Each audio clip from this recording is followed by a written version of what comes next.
Naše учение, которое было в прошлый раз. Кто напомнит мне, какую тему сейчас мы проходим? В пасторской школе. Да, делегирование власти и что дальше. Делегирование власти, что дальше.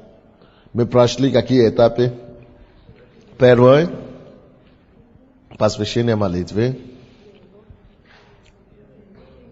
слову, да, посвятить себе создание лидеров. Следующее. Как? Да. Это мы уже закончили вообще про создание лидеров. То есть, не подробно, конечно, но это пункт такой. Теперь, после того, как ты, как пастор, уже посвятил себя, то есть уже делегировал власть, ты уже имеешь какие-то лидеров подготовленные, и ты уже более свободный, ты должен продолжать воспитывать лидеров. Ты должен, конечно, продолжать посвятить себя молитве. Ты должен продолжать посвятить себя учебе, продолжать учиться самому и учить других. И четвертое, что важно для тебя продолжать делать, как служитель, старший лидер или пастор, это ты должен заниматься конкретно в церкви. То, что ты должен заниматься конкретно в церкви. Ты должен заниматься тем, чтобы разрешить основные конфликтные ситуации в церкви. То есть ты сам должен самостоятельно сам разрешить основные конфликтные ситуации, которые в церкви, особенно среди лидеров. И только основных лидеров, основные конфликты, возникающиеся в церкви. Исход 18:22. То есть, ты не призван торгаться в каждой мелочи. Ты как старший пастор не призван, разрешить каждые маленькие проблемы. Допустим, я делал замечание координатору Ленинградского района про того, что какой-то парень там, не ходит на лидерское. Я как старший пастор не должен быть заниматься этим. Но потому что другие пасторы или лидеры, координаторы недостаточно жесткие, недостаточно требовательные, как я хотел бы. Поэтому я еще этим делаю сейчас. То есть занимается более серьезными проблемами. Не надо заниматься такие мелкие проблемы, как то не так смотрел на кого, или то не так думает о ком. Это проблема младенцев. Пускай другие лидеры занимают основные проблемы. Пускай твои заместители, домашние лидеры и так далее занимают основные проблемы церкви. Но большие проблемы все равно мы должны занимать. 18:22. Пусть они судят. Вы помните, в прошлый раз мы считали о том, чтобы они усмотрели, он говорил ему 21 стиха, ты же усмотри из всего народа людей способных, боящихся Бога, людей правдивых, ненавидящих користь, и поставь их над ним 1000 начальниками, 100 начальниками, 50 начальниками и 10 начальниками.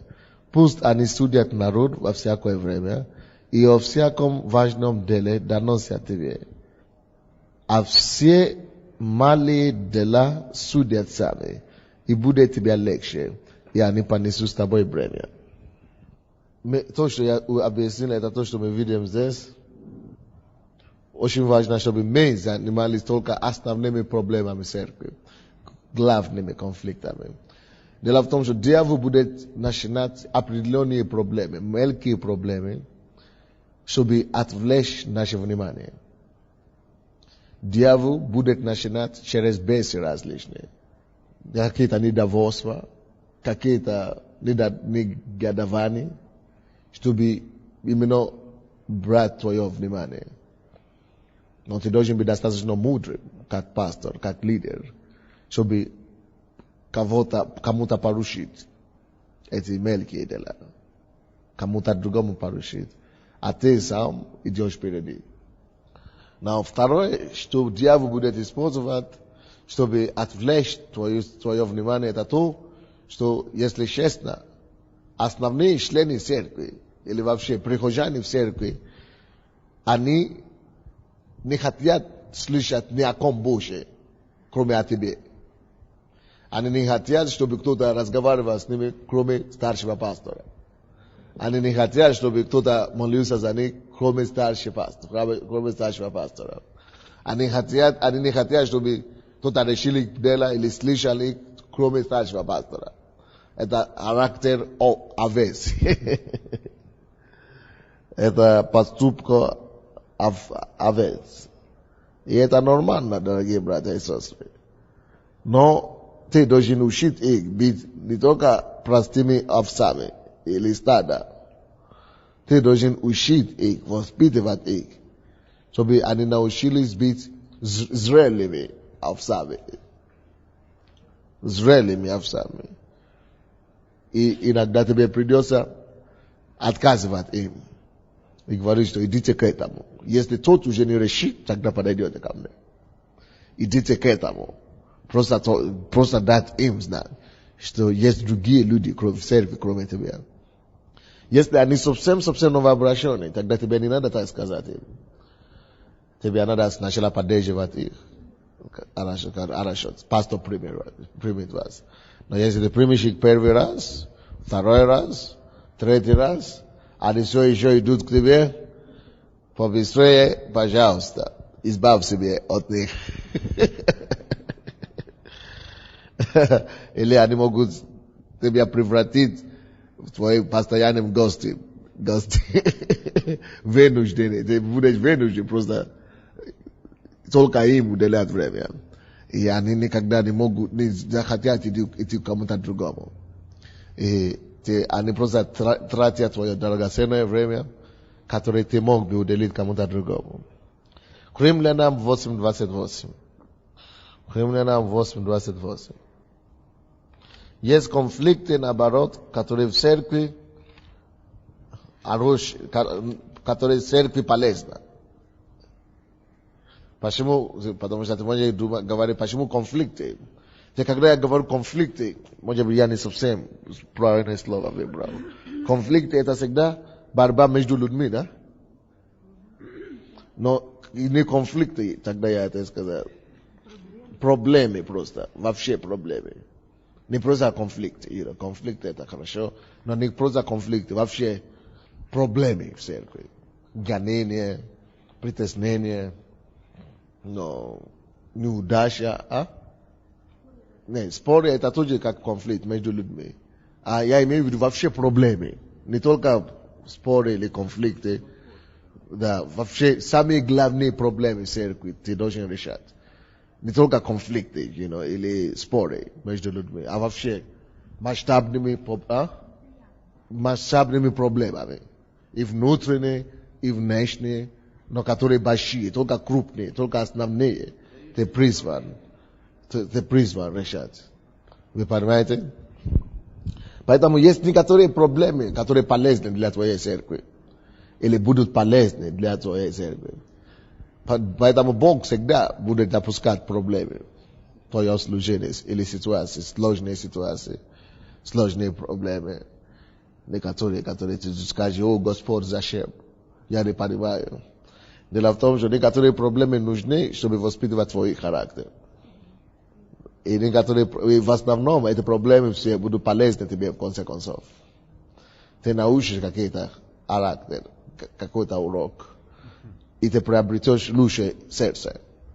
В конце концов, если ты будешь иметь лучшие отношения, хорошие отношения к этим вопросам. Вы понимаете? То есть некоторые проблемы, которые Бог сам оставит вам, чтобы вы справились с ними. Он будет смотреть, он станет в сторону, как он сейчас делает с нами. Он станет в сторону И говорит, хорошо, давай. Посмотрим, как ты справишься. Что ты сделаешь следующее. Это у меня такое состояние сейчас. Уже год.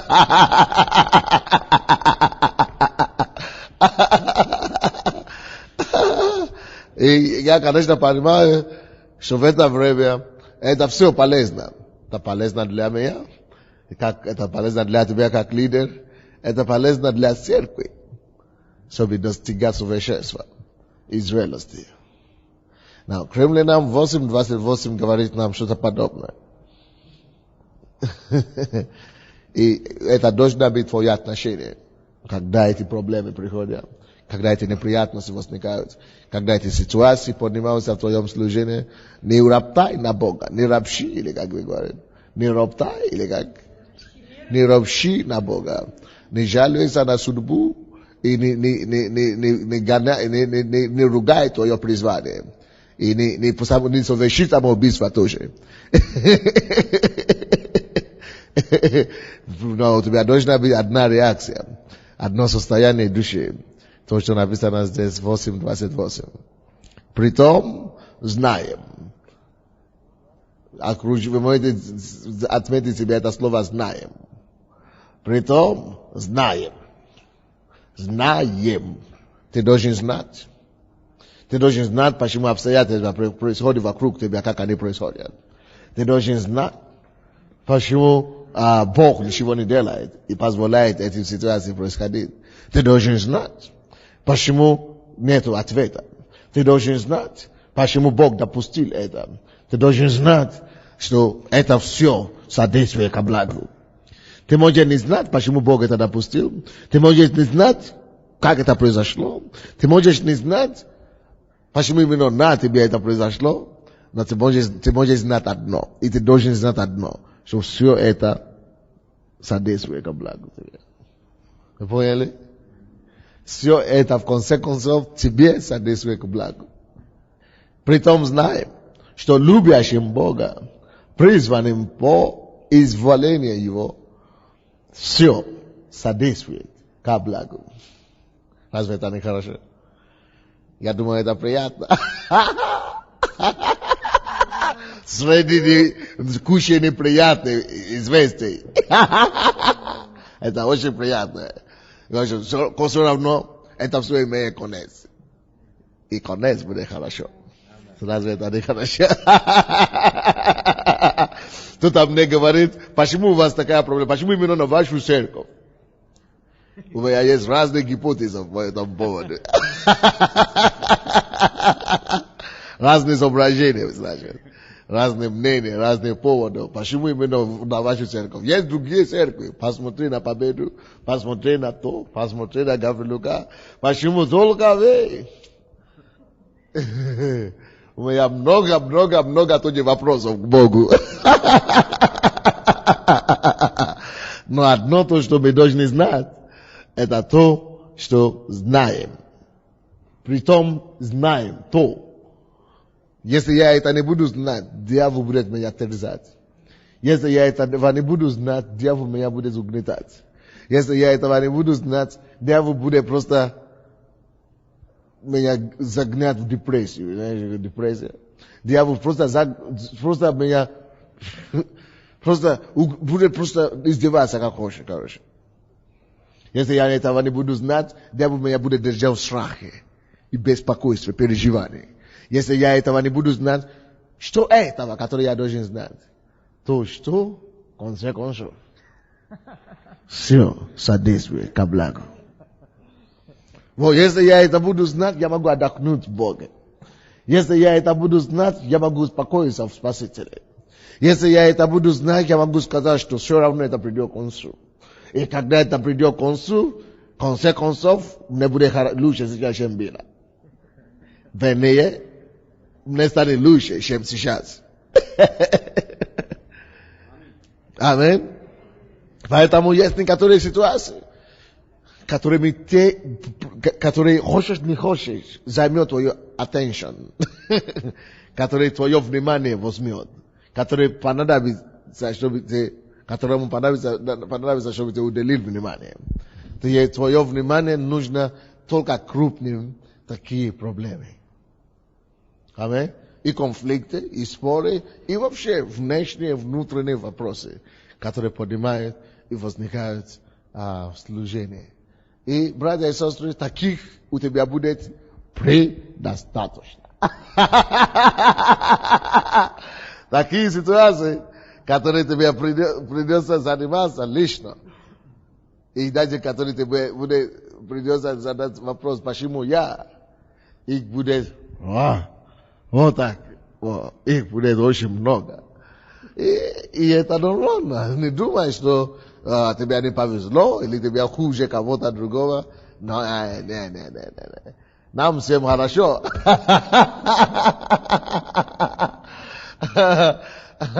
Если мы имеем правильное отношение к нашим обстоятельствам. Я знаю, как я думал всегда, когда я слушал такие проповеди. Я думал, тебе хорошо, потому что ты не проходишь эту проблему, когда я прохожу. Но слушайте, я проповедую эту проповедь. Именно сейчас, когда мы проводим не очень простое время. И я говорю то же самое. Так что не думай, что я не прохожу это, поэтому я так говорю. Мы проводим интересное время. У меня нету паспорта. 2 паспорта ушли куда неизвестно. У меня нету прописки. У меня нету визы. То есть у меня интересное положение. Наши церкви закрыты. Они не могут собраться открыто. У меня есть о чем думать. Но есть что-то, которое Бог сказал, чтобы я знал. Бог не сказал, чтобы я вспоминал и думал или размышлял о неудачах и проблемах и трудностях. Он говорит, чтобы я знал что-то другое. Что призваны и любящие Бога все содействует ко благу. Вот то, что Он меня призывает знать. Вот к чему Он меня призывает. Что Он меня призывает вспоминать. О чем Он меня призывает размышлять. Поэтому я могу жить в покое. Потому что Бог в контроле. Я смогу сказать. Поэтому я могу успокоиться. И могу говорить, что если Он сказал, что любящим Его, а я Его люблю. И если Он сказал, что призваны по Его изволению, безусловно, я не хотел даже сам пойти в служение, Он меня призвал. Я был никто, я был потерянным, Он меня призвал. Если кто-нибудь призван, я призван. Если любящим и призванным, содействует ко благу, пускай это тогда содействует ко благу. Пускай Он усматривает это. Пускай Он, это Его проблема. Я даже иногда говорю об этом, даже самому себе, каким образом это все содействует ко благу, не пойму. Как это пойдет к благу? Пускай Бог разбирается. Пускай Он разбирается. Я не знаю, как это пойдет. Ты смотришь, вроде бы никакая блага оттуда не выйдет, никогда. Но если это по нашим человеческим понятиям и разумениям, но если ты будешь стоять на то, что Бог говорит, то, что Он говорит, чтобы ты знал, и настаивать на то, что Господь, нет, это должно содействовать, ты сказал, что это будет ко благу. Это должно содействовать ко благу. Так и будет по твоей вере. Написано, по твоей вере будет тебе. Твоя вера спасла тебя. Не будет противоположно тому, что ты веришь. Ты получишь того, что ты веришь. Эта вера спасает. Иисус говорит, вера твоя спасла тебя. Неверие тебе спасла. Неверие никого не спасает. Неверие уничтожает. Но вера человека спасает его. Так что, когда мы будем знать это слово и верить в это слово, мы увидим его избавление. Аминь. Так что я знаю, что еще придет день, когда я буду свидетельствовать. Я буду проповедовать эту же проповедь. И я расскажу об этой ситуации, которую мы проводим с другой стороны. Я знаю, что такой день придет. Я знаю, что такой день придет. Я знаю, что такой день придет. И тогда мы сможем испортить дьяволу праздник.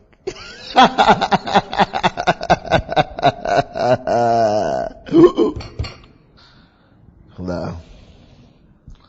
Что касается конфликтов. Аминь. Хорошо. Что касается разрешения внутренних конфликтов в церкви. Это конкретно. Что ты как старший пастор, ты должен решить эти конфликты внутренние, да? Не только конфликты, проблемы внутренние. Очень важно, чтобы вы отметили некоторые вещи. Есть некоторые проблемы, которые возникают в церкви благодаря лидеру или благодаря лидерству. Есть очень половина проблем, которые есть в церкви, каждой церкви. Если бы лидеры занимали их места, их положение, если бы они делали то, что они должны были делать вовремя, если бы они делали правильные вещи в правильное время, мы бы избегали половина из всех проблем и неприятностей, которые у нас возникают в церкви. Поэтому я сразу начну именно с этого, что мы говорим о том, что четвертая вещь, которую мы должны посвятить себе пастор, это разрешение конфликтов или проблем в церкви, главные. Поэтому, если я сказал уже, что 50% проблем, они могли бы не возникать только из-за халатности лидеров, то поймите, что это так. Поймите, что это так. И поэтому сразу я вам расскажу, что вы можете делать, чтобы уже сразу прекратить и превратить 50% всех проблем, которые возникают или возникнут на ваш путь. Во-первых, эти проблемы иногда возникают из-за непостоянства. Inconsistency. Как это по-русски? Inconsistency. То же самое, да? Непостоянство. Из-за непостоянства лидерства церкви или лидера церкви в исполнении принципов, которые заложены в этой церкви или в этой группе. Допустим, вы знаете, что домашние группы должны были проводиться вот таким образом, работа с новообращенными должны быть поставлены так, координаторская такая, лидерская такая, школа такая. То есть, если вы не будете посвятить себя или постоянство, вы не будете посвятить себя постоянно и постоянству в исполнении ваших же принципов, у вас будет больше неприятностей, о чем вы можете думать. Поэтому принципы, которые заложены и сложены в любой церкви, они для исполнения и для лидера, и для всех. Очень важно, чтобы у вас были конкретные принципы и сложные принципы в ваших руководстве, в системе руководства вашей домашней группы, чтобы у вас были принципы, каким образом строиться, каким образом вы принимаете людей, которые приходят в церковь, вы утверждаете их, каким образом вы относитесь к людям в церкви, каких людей, то есть, как пастор, какие твои первые обязанности, какие твои принципы, по каким принципам ты работаешь. Очень важно, чтобы были систематичность и принципы конкретные, которые действуют в церкви. И когда все будут слушаться этим принципам, тогда будет меньше неприятностей. Вы понимаете, что я говорю? Допустим, я сказал, что чтобы сняли одного лидера домашней группы в Ленинградского района сегодня. Почему? Потому что проблема случилась там. Девушка пришла в церковь, может, полгода, новообращенная. Она ничего не знает. Знает, конечно. Не хотела. Но когда твой лидер, который уже, лидер даже домашней группы даже, предлагает тебе такие вещи, обычно подчиненные думают, что он же лучше знает. Он лидер. Может быть, он и прав, может быть, я не прав. Может, ты знаешь, что ты не прав. Но если он может себе позволить, почему бы нет? У каждого есть плод, я тебе скажу это точно. Твоя плоть пойдет на поводу быстрее, чем ты задумался. Но есть проблема, почему этот парень, этот лидер мог пасть в такой грех и еще завлечь кого-то в какой-то грех. Потому что я, как старший пастор, установил принцип, все лидеры служения, прославления и так далее, все лидеры основных служений, все лидеры домашних групп, координаторы должны приходить на лидерское занятие, должны пройти лидерскую школу, должны, ходить на координаторские, должны, то есть принципы. Особенно я подчеркивал лидерские собрания. Особенно эти, которые здесь 2 раза в неделю. Я говорю, если они не ходят, если они будут пропустить 2 раза в месяц, сними их от лидера. Они не лидер больше. Но беда в том, что когда я говорю такие вещи, люди просто думают, это порой эмоция, это... А кого я поставлю? Или я не знаю, как снять. Ну, что там будет. Но люди не слушаются. Нету постоянства в следовании принципам, которые уже указаны и сложены в этой церкви. Этот парень, который упал в этот грех, он не ходил на лидерскую. Я его видел только в прошлом году, последний раз. Оказывается, он еще остался лидером в этой церкви. Представляете себе такое? Его даже не сняли. Один координатор был, другой ушел, другой был. Все равно никто не замечает, что даже не ходит на лидерскую.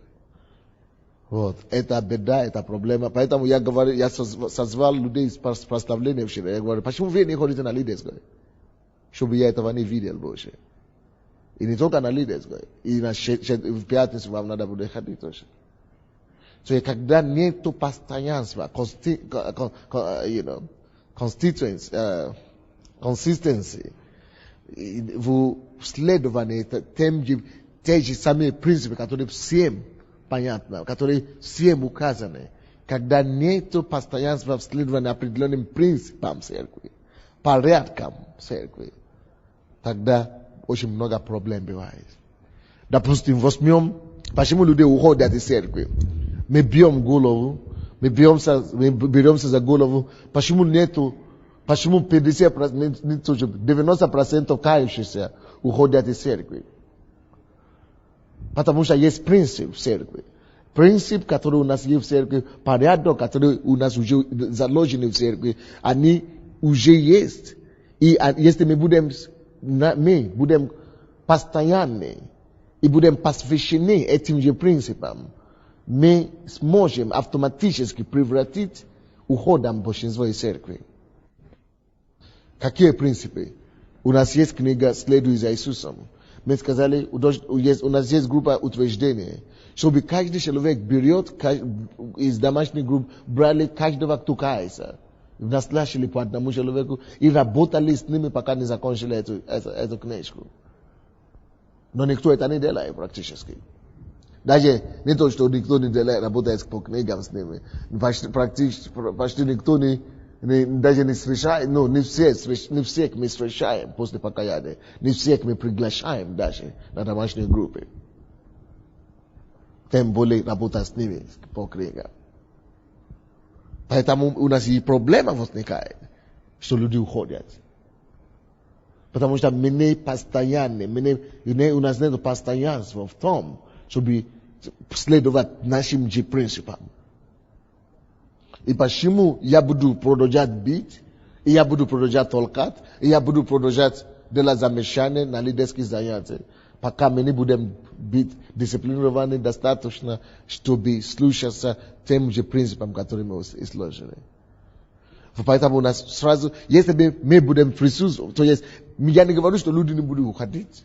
Люди все равно будут уходить, но я говорил вам, что из-за того, что мы сами не следуем за принципам, 50% проблем могли бы уйти, если бы мы следовали. То есть люди могли бы уйти дальше, но не столько. Какой-то процент мы избежим неприятностей и проблем, если только мы можем следовать за своим же принципам, которые мы следуем. Вы понимаете? Поэтому строгость.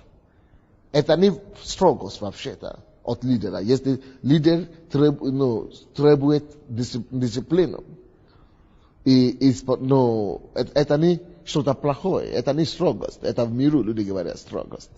Это дисциплина называется. Поэтому если ты лидер, не думай, не бойся, не будь смущенным, od того, чтобы требовать, чтобы люди играли по правилам. Есть правила игры, есть принципы, которые мы указали себе. Но если, конечно, у тебя нет принципов, если у вас нет указано, что людям делать, ты не вправе спросить у них, что им делать. Но у тебя должны быть указаны пункты, принципы, что ты хочешь, чтобы они делали. Тогда, когда они это уже не делают, тогда ты вправе задать им вопрос, спросить у них, почему вы это не делаете, как мы говорили. И это уже не строгость просто. Это строгость, это хорошая строгость уже получается. Это уже дисциплина. Это первое, что о чем вы должны подумать, лидеры, чтобы разрешить проблемы. Второе, я говорю, что большинство проблем в церкви из-за лидеров возникают, из-за руководства церкви возникает. Почему? Вторая причина, почему я это сказал. Очень часто бывает так, что лидер, пастор или лидерство провозглашает какой-то курс или направление для церкви. И тут же меняет этот курс или направление, или эту задачу. Он изменил эту задачу, которую он поставил, или руководство церкви изменило задачу, которую они поставили, но не известили людей об этом. Не поставили людей в известность об этом. Тогда люди будут продолжать делать, что они привыкли делать, а пастор или руководство будет ожидать что-то другое. И получается будет столкновение интересов и будет столкновение результатов. Ожидания и следствия будут столкнуться с друг другом. Каким образом, как это бывает? Очень часто, допустим, мы говорим, любой пример. Допустим, мы сказали, наша церковь имеет евангелизационная группа. Мы будем ходить, проповедовать, как мы делали раньше, на Крещатике. Или, то есть, у нас евангелизационная группа. Вот как мы евангелизируем. Ну, а потом где-то мы изменили этот принцип. И мы начинаем евангелизировать не в публичных местах, общественных местах, а мы начинаем евангелизировать по домам. Допустим, через домашние группы или через газеты. Но мы не сказали, мы, может быть, сказали о газетах, но не говорили о том, что люди, давайте, прекратим делать это, мы так больше не будем делать, мы так больше не будем двигаться, мы начинаем по-другому двигаться, мы имеем новые откровения. Давайте так, сейчас начинаем двигаться. То есть, должна быть четкая. Если одно направление дано от Бога, мы будем объяснить людям это. Если что-то другое Бог говорит, мы говорим, что нет, это не работает. Бог говорит нам делать что-то по-другому. Давайте так сделаем. Давайте, мы сейчас не будем делать, как мы делали раньше, мы сейчас начнем так делать. То есть очень важно, чтобы была конкретность в указании целей и задачи, чтобы избежать путаницы. Если будет путаница в руководстве, в указании задачи, будет также путаница в исполнении их. Это редко бывает. Поэтому вам тяжело понять.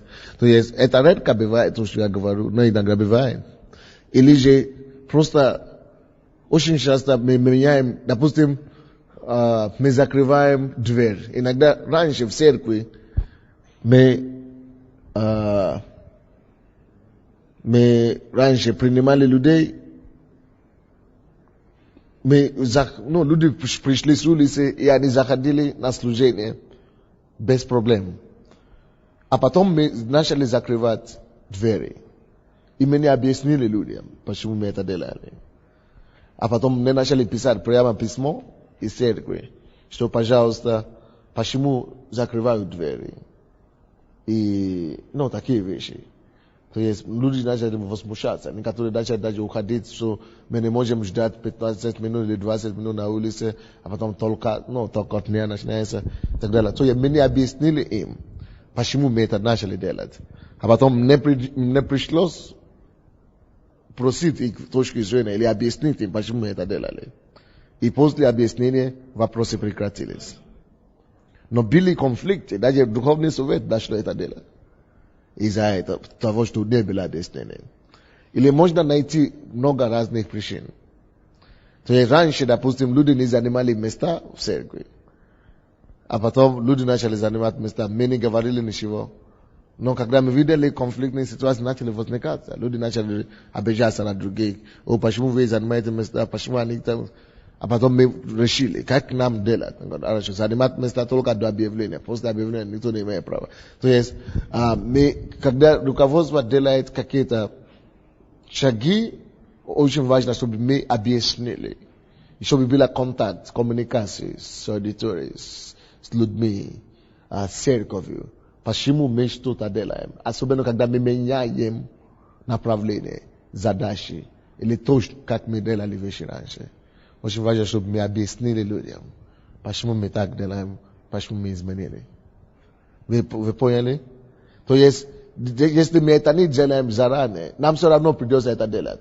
Но после каких-то конфликтов, после каких-то неприятностей. Аминь. Следующее. Проблемы, которые возникают и которые могли бы быть превращены, которые не могли бы не возникали бы и возникают из-за вины лидерства, это то, когда лидер или лидерство церкви не проявляет решительность. Или решительность, да? Решительность в разрешение конфликтной ситуации. То есть, мы знаем, что это плохо, но мы решим или не успеем, завтра или... То есть, когда лидерство не очень четко, ясно прекращает любые проблемы, которые возникают, конфликты, которые возникают.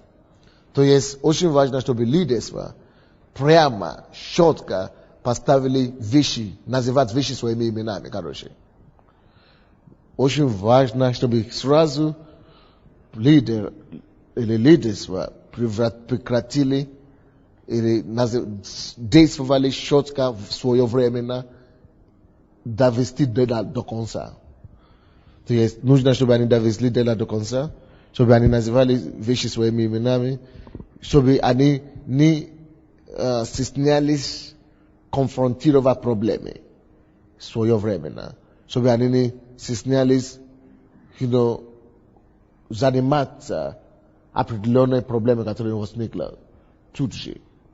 Если мы говорим, что само пройдет, само по себе пройдет, или когда-то. Допустим, в прошлом году, с самого начала этих всех конфликтов, как они начались? Дьявол, конечно, уже потом избавил бензин и уже в этот огонь. Но как этот огонь маленький, как спичка началась. Меня вызвали в комитет по делам религии. И показали мне письмо, первое письмо жалобы, которое одна женщина написала, что его сын не может выключить свет и так далее, что церковь его зомбировала и так далее. И я сразу пришел на лидерское. После этого я сказал, давайте начнем работать с молодежью. Почему они не слушаются родителям и так далее, и так далее. И я сказал, на Духовный Совет, после этого я позвал Духовный Совет, я назначаю кое-кого, каких-то людей, чтобы они встретились с родителями некоторых людей, которые у нас были проблемы. Были два как раз тогда. Начало только этой проблемы. Этот парень, который Саша, мы назначили, по-моему, пастора Владимира, что встретиться, пожалуйста, с родителями. Но где-то там он звонил, та уехала на дачу, того нет, и так далее. И выяснилось, что не получилось встретиться. То есть эта проблема не была решена до конца. За это время, пока мы не могли встретиться, To je meni проявили с его стороны, он не проявил настойчивость достаточно, он не довел это до конца. И я тоже не контролировал это, получается. Мы не довели это до конца. Конечно, когда мы уже встретились, в конце концов, и я даже хотел встретиться, я говорю, даже если возможно, давайте я сам встречусь с ними. Но потому что мы не довели это до конца, уже успели, статьи появляться в газете, и когда мы уже встретились буквально недавно, они сказали, почему вы не хотели встретиться с нами? Они даже не знали, что мы пытались. Они даже не знали, только потом я уже сказал, придите в церковь.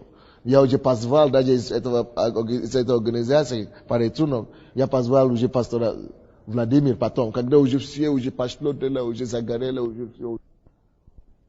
Ну, которые мы не можем конфронтировать и получить конец конкретно решимости вовремя.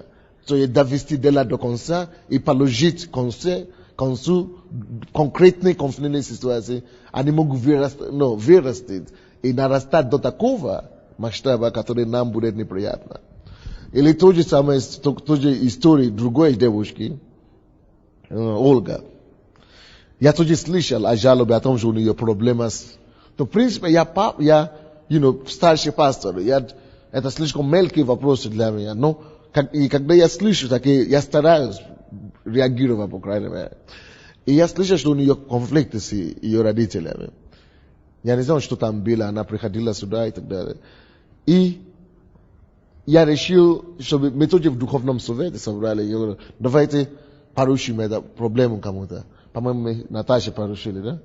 Или кому, да, Наташе поручили, хотя она отрицает сейчас. Короче, Наташе поручили, потому что она тогда была ответственна за детское служение.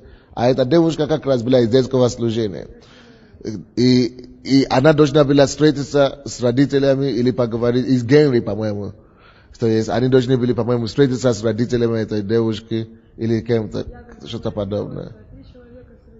Вот, что-то подобное. И я тоже думал, что уже сделали это духовный совет. Но потом, когда мы, только даже недавно, когда мы это уже, а потом это сгорелось, успела тоже появиться статью в газете про то, что эта девушка пропала из дома и так далее. То есть, только в конце мы видели, что из-за того, что мы не поставили это тоже конфликт в порядок. То есть, до конца мы не довели, мы не проявили решимости. То есть, это тоже загорело так, возгорело так и тоже на церковь привезло столько неприятностей. Потому что они продолжали. А потом, когда я с ней уже встретился, она сказала, почему вы со мной не встретились, не хотели встретиться? А оказывается, что они тоже хотели даже встретиться. То есть, но я не только хотел встретиться, я наоборот даже приглашал, чтобы встретиться даже. То есть, такие вещи, это просто, почему я беру такие два примера? Это свежие, то, что вы знаете, и то, что вы знаете, какие последствия уже проблем пошли на церковь. То есть, чтобы вы знали, откуда это, из-за какие-то халатности, или как мы это можем назвать, либо халатности, или просто небрежности, маленькие небрежности. Мы думаем, это пройдет, это уже, родители уже забили, уже прошли. И это то, что касается, допустим, этих вопросов. Есть другие разные такие вопросы. В офисе каждый день, допустим. Или в отношениях, просто, в церкви, с людьми, с лидерами и так далее. То есть мы можем просто думать, это само пойдет. Очень важно, чтобы иногда мы перепроверяем, особенно на Украине здесь. Я лично использую принцип того, что если ты даешь одно задание, 3 раза перепроверяй. Я так делаю лично. Я теперь 3 раза минимум делаю перепроверку. Но есть некоторые уже люди, которые я уже, может быть, 1 раз перепроверяю, или 2 раза. Потому что они уже чуть-чуть проявили какую-то верность. То есть, я вижу, они уже отличались. Но очень важно, чтобы вы тоже начали использовать этот принцип. Если ты кому-то поручаешь какое-то дело, чтобы не было оплошности. Да, это слово, которое я искал. Чтобы не было оплошности в твоем руководстве. Всегда используй слово cross and check. Это есть, принцип cross and check. Это значит cross and balance. Это значит перепроверка. То есть оплошность портит дела любое руководство. Это не только на Украине. Оплошность портит дела любое в Америке, в Англии, в Африке. Когда ты отставляешь маленькие проблемы, не уделяя их внимание до конца, не решая их, не поставить точку, пока ты не поставишь точку, пока ты не выяснишь, как оно сделано, как оно решено, как оно забито, погреблено, не прекратишь эту проблему. А то маленькая закваска, потом портит тебе весь тест. Или как мы говорим, да? Потом заквасит весь тест, тест. Вы знаете? Это часто таких проблем, очень много их, которые не были бы таких массу проблем, если бы мы научились реагировать правильно в свое время. Следующие проблемы, четвертое, которые возникают часто из-за руководства, это такие проблемы, когда пастор, старший лидер, ставит на руководящие позиции, ставит на лидерство человека, который некомпетентный. Когда лидерство ставит людей некомпетентные или люди, которые не способны решать определенные задачи на то место, чтобы они руководили людьми. Чтобы они вели людей, когда они не могут это делать. Когда люди, кого они должны были руководить, видят их несостоятельность, их неспособность. То есть это вы сами, получается, создаете им, как мы говорим, почву для работы, чтобы столбы, как мы говорим. Притекание, да. Вы даете им место и возможность притекаться на этого человека, кого вы поставили незаслуженно, или не свое время, или не на своем месте. То есть очень важно, чтобы мы уделили время, и чтобы мы обратили внимание, кого мы ставим на место. Потому что потом, кроме того, что люди падают, или люди могут упасть, и могут получить конфликты из-за этого человека, еще хуже может случиться. Этот человек сам может упасть, если мы изменим это положение. То есть очень важно, чтобы мы ставили людей, которые, по крайней мере, даже если они не очень способны, но которые будут безупречны. Чтобы они были, по крайней мере, безупречны в глазах людей, которые они должны вести. Или, по крайней мере, чтобы они были честными. Чтобы мы сказали, он ошибается, но он честный. Он искренне ошибается. Или он не может. Или он не делает это. Не потому что он не хочет, но потому что он просто не может. Он видно. То есть, чтобы люди нашли объективные причины, почему, если действительно что-то не ладится, они видят, что это не его вина, или это не вина кого-то, это просто не получилось. Чтобы это не было из-за того, что мы виноваты в этом. И поэтому я работаю над этим, чтобы все координаторы делали ошибки. Все ваши лидеры. Ошибки надо делать в ваших районах. Кто не достойно, кто не лидер, кто не делает то, что нужно делать. Замените их вовремя, пока они не упали. А то пока они упадут. Но если они стараются, если они добросовестные, только они не способны, это не значит, что менять их или снять их. Они верные, пускай они стараются. Вы должны только помочь им, чтобы они стали более эффективными, более способными. Это разное дело, вы понимаете, то, что я говорю? Но я имею в виду, что когда человек просто ставит некомпетентных людей на место должности или руководства, когда они недостойны этого, это может создавать много неприятностей. Следующее, что лидерство должно делать, чтобы избежать таких неприятностей от себя в церкви, это если как вам сказать, есть разные ситуации, конфликтные или не конфликтные, или просто проблемы, которые возникают в церкви и в служении. Еще причина, почему эти проблемы могут умножаться или усугубляться, если лидер или руководство церкви реагирует на конфликтные или на сложные ситуации, проблематичные ситуации в церкви без адекватной молитвы и совета. Есть проблемы, которые возникают в церкви, которые не нужно было бы спешить разрешить. Иногда надо собрать духовный совет или пасторский совет и молиться вместе, или ты один помолиться хорошо, и надо обсудить это дело, надо посоветоваться, чтобы найти оптимальное или лучшее решение. То есть поспешные решения, поспешные выводы на проблематичные ситуации, конфликтные ситуации могут усугублять эти ситуации. Следующая проблема, которая часто бывает в руководстве или из-за руководства, это если руководство не практикует прощение. У вас, если какая бы ни была ситуация в церкви, очень важно, чтобы лидер, пастор и вообще руководство церкви научилось ходить в полном прощении. Прощение к людям, к обидчиков и вообще к людям. Это должен быть принцип, очень сильный принцип вашего руководства.